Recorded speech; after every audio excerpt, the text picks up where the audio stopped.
Boss, kailan ba claiming ng cats? Kasi sa akin hindi ko pa na-claim. Bukas na ata listing. Brother, medyo late ka na kasi bukas na ngayon listing. Kung di ako nagkakamali, 6 p.m. bukas yan. So ano ba yung mga pwede mong gawin? Ito guys, finiture na natin to sa recent post natin, pero ulitin natin uli.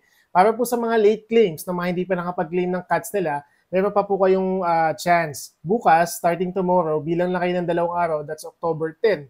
2 days prior sa listing, meron kayong tinatawag na on-chain claiming. Yun nga lang, when we say on-chain guys, dito na naman papasok si Ebby Wallet, sila MetaMask, sila Trust Wallet, even Keeper guys. So most likely, kailangan nyo talaga mag-prepare ng gas fee para dito.